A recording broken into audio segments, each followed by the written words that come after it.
interessante que está circulando, foi posta a circular na internet pelo economista Valdir Serafim, né? Então, eu vou até ler aqui para vocês, porque o negócio assim, é muito simples, curto e muito didático. Ele diz o seguinte: você ouve falar em dívida externa e dívida interna em jornais e TV e não entende direito. Vou explicar a seguir. Dívida externa é uma dívida com os bancos Mundial, FMI e outras instituições no exterior em moeda externa. Dívida interna é uma dívida com bancos em reais. Então, quando Lula assumiu o Brasil em 2002, devíamos dívida externa 212 bilhões de reais. Dívida interna 640 bilhões de reais. Total da dívida 851 bilhões de reais. Em 2007, Lula disse que tinha pago a dívida externa. É verdade, só que ele não explicou que para pagar a dívida externa aumentou a dívida interna. Em 2007, no governo Lula, a situação era a seguinte: dívida externa 0 bilhões, dívida interna 1,400 trilhão, 1 trilhão e 400 bilhões. Total da dívida 1 bilhão e 400, 1 trilhão e 400 bilhões. Ou seja, a dívida externa foi paga, mas a dívida interna quase dobrou. Agora, em 2010, você pode perceber que não se vê mais na TV e em jornais algo dito que seja convincente sobre a dívida externa quitada. Sabe por quê? É porque ela voltou. Em 2010, no governo Lula, tínhamos a seguinte situação: dívida externa 240 bilhões, dívida interna 1,650 trilhão, isto é, 1 trilhão e 650 bilhões. Total da dívida 1,890 trilhão, 1 trilhão e 890 bilhões. Ou seja, no governo Lula, a dívida do Brasil aumentou em 1 trilhão. 1 trilhão. Daí é que vem o dinheiro que o Lula está gastando no PAC, Bolsa Família, Bolsa Educação, Bolsa Faculdade, Bolsa Cultura, Bolsa para Presos, dentre outras bolsas, incluindo o mensalão, evidentemente, né? E de onde ele tirou 30 milhões de brasileiros da pobreza? Não é com dinheiro do crescimento, mas com dinheiro de endividamento. Compreenderam ou ainda acham que Lula é mágico? Né? Ou que o FHC deixou um caminhão de dólares para o Lula gastar? Quer mais detalhes sobre a dívida interna e externa do Brasil? Aqui ele dá um link, mas o link é enorme, tem 3 linhas. Então, você vai ter que procurar. Assim, o site é www.sonoticias, tudo junto, sonoticias.com.br. E lá você procura o nome do economista Valdir Serafim, ou o tópico dívida externa. É um negócio de cair de costas. Quer dizer, tudo isso foi absolutamente uma fraude. Lembra que 30 milhões de brasileiros foram retirados da pobreza, da linha da miséria, no tempo do regime militar, quando a população era 1/3 do tamanho que é agora. Então, 30 milhões de pessoas era um monte de gente na época. Eu acho que o Brasil na época tinha 70 milhões de habitantes, uma coisa assim. Quer dizer, que tirou metade, praticamente metade da população da linha da pobreza e botou todo mundo para trabalhar, porque inseriu as pessoas na economia. Passadas 4 décadas, o Lula faz a mesma coisa, só que não com dinheiro de crescimento, sim com dinheiro de endividamento. Ou seja, eu quero um criminoso, porra. Tudo nesse governo petista é tudo fraude, meu Deus do céu. Agora, essa putada empresarial fica tudo aí lambendo o saco do Lula. É uma vergonha, meu Deus do céu. Né? Esses liberais todos, né? Todo mundo assim, ansioso para apoiar, para puxar o saco. Eles dizem, não, nós temos que colaborar, é a União Nacional, etc. etc. Ora, então aqui me informam. Aqui, o Alex Álvares me manda um negócio, uma informação essencial aqui, ó. O grande parlamentar brasileiro Tiririca foi diplomado, né? E tá aqui, salário 26.700, ajuda de custo 35.053 reais, auxílio moradia 3.000 reais, auxílio gabinete 60.000 reais, despesa médica pessoal e familiar ilimitada e internacional, com livre escolha de médicos e clínicas, telefone celular ilimitado, despesas ilimitadas, mais um bônus anual de 53.400 reais, passagens e estadia, primeira classe ou executiva sempre ilimitado, e para reuniões do exterior ele tem direito a custeio total de viagem e hospedagem para pelo menos 2 congressos, simpósios, etc, etc. Né? Custo médio mensal 250 mil reais. Puta que o pariu, né? De onde sai esse dinheiro? Sai do bolso de quem votou no Tiririca e de quem não votou também. Quer dizer, o preço da piada cara é essa, porra, né? Você pensa que votando no Tiririca você está gozando da cara de quem? Da sua própria.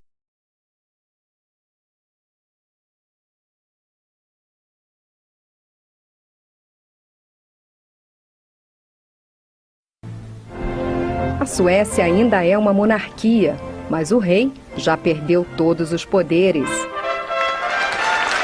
Quem decide os rumos do país é a classe política, que não tem direito a luxo nem privilégios.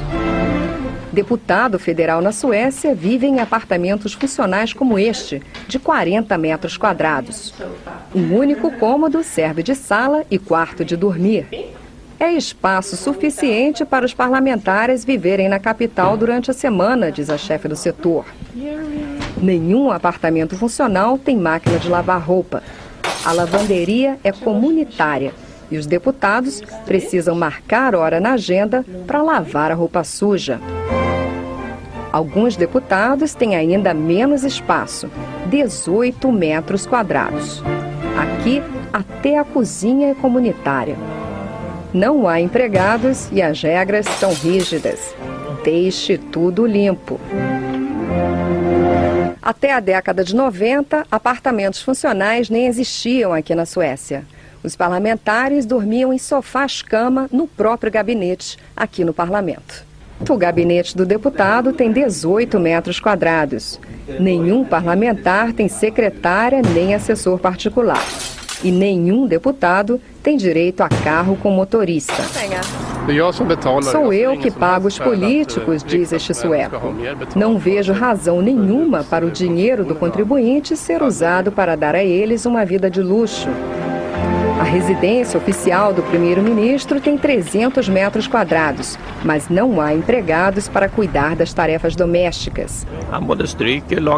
O porta-voz do governo diz que o primeiro-ministro passa suas próprias camisas e lava a roupa. O comentarista político da TV sueca revela a tarefa preferida do primeiro-ministro: arrumar a casa.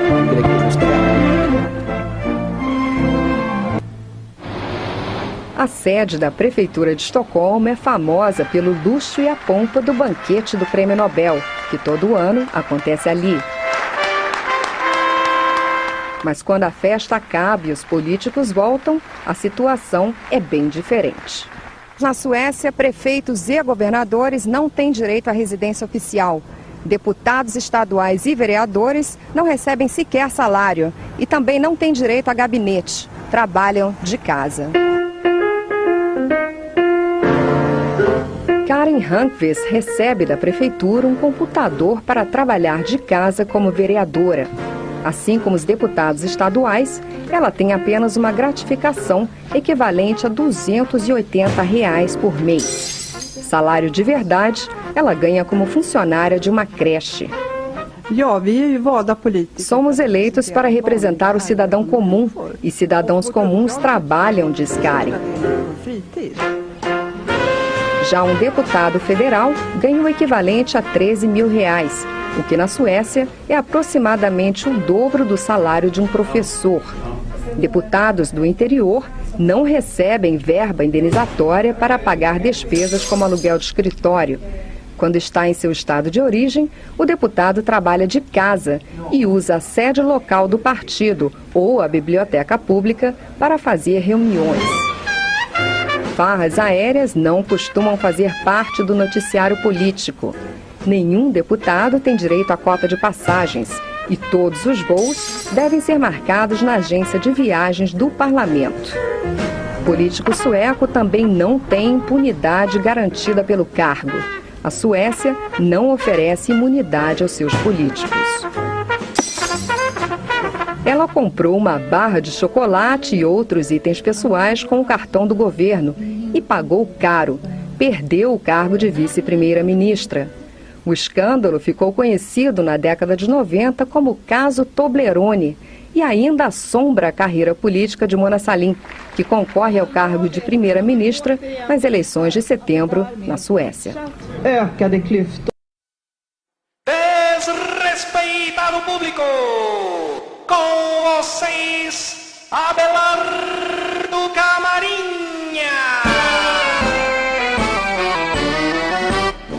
O deputado não tem um padrão de vida um cidadão. O deputado não tem um padrão de vida um cidadão.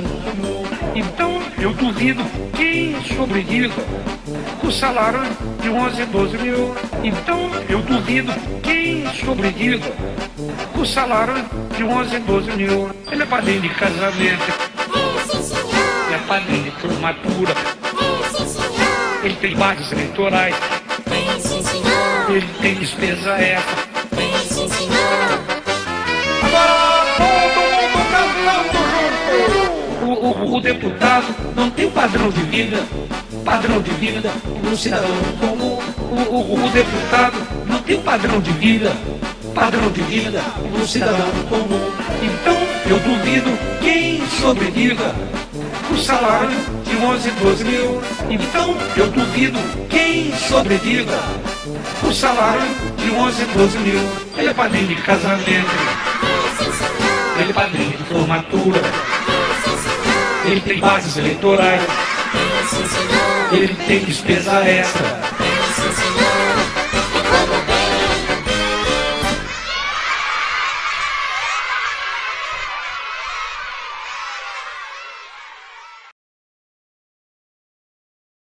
O senador Aécio Neves representou em Washington o Senado na entrega do prêmio John Klug ao ex-presidente Fernando Henrique Cardoso. A homenagem, ocorrida nos Estados Unidos, é de autoria da Biblioteca do Congresso Americano e Fernando Henrique é o primeiro intelectual latino-americano a receber a premiação. Eu vou voltar na pergunta que você fez, que você considera a pergunta fundamental. Fernando Henrique Cardoso governou esse país 8 anos. Ele não está presente hoje nem num panfleto de deputado estadual. Não aparece no programa do meu adversário e ele não está aqui para defender os 8 anos. Também não está aqui para defender os 12 anos do governo do PSDB. As razões da ausência é exatamente a dificuldade que eles têm de explicar para o povo o desastre que foi o período Fernando Henrique Cardoso e os 12 anos do PSDB, especialmente em segurança e em educação no Estado de São Paulo e na saúde. Eu perguntaria a sua visão sobre a saúde de São Paulo, sobre a educação de São Paulo.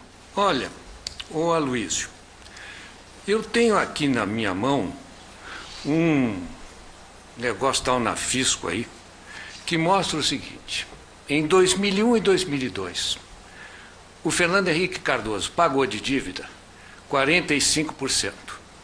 Em 2004 e 2005, o Lula pagou 43%. Em educação, o Fernando gastou 3% do orçamento. O Lula gastou 2,7%. Em saúde, o Fernando gastou 6%, o Lula gastou 6%. Em habitação, o Fernando gastou 0,05%. O Lula gastou 1%. E o meio ambiente, o Fernando gastou 4% e o Lula gastou 2%. Ô Aloysio, qual é a diferença tão grande? Qual é a diferença? Hã? Eu não sei porque que você fica tão... Aí, mudamos totalmente. Mas mudou no quê? Se o gasto em São Paulo do governo federal é exatamente este.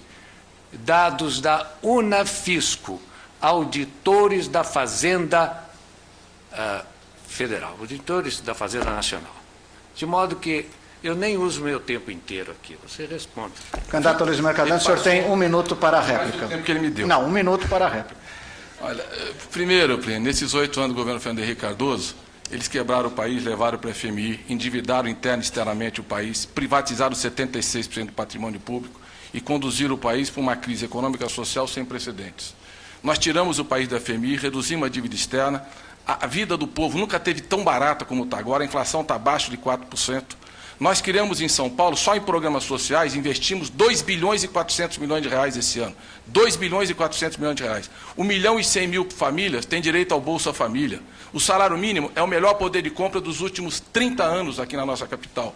Criamos 388 mil novas casas populares, o governo federal em São Paulo. Abrimos 72 mil vagas no ensino público gratuito, que os 3 milhões de jovens que fizeram o concurso do Enem hoje estão disputando e que não tinham chance de estudar de graça e têm. Criamos 5 novas faculdades federais e uma universidade federal gratuita. Abrimos 6 escolas de ensino profissionalizante. Isso tudo o Lula fez sozinho, porque o governo do PSDB não foi capaz de... Tempo esgotado, candidato Aloysio Mercadante, muito obrigado. O candidato Plínio de Arruda Sampaio, o senhor tem 1 minuto para a sua tréplica. Esse sistema é assim. Fez 5 universidades. Quantas precisava? Não sei.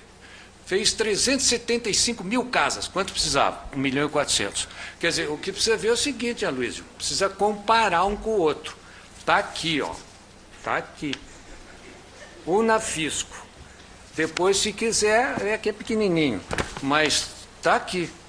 Gastaram exatamente o mesmo. Eu só achei curioso que você agora não falou no Risco Brasil. O Lula baixou o Risco Brasil. Outro dia você usou ele forte. Hoje você tomou cuidado. Por quê?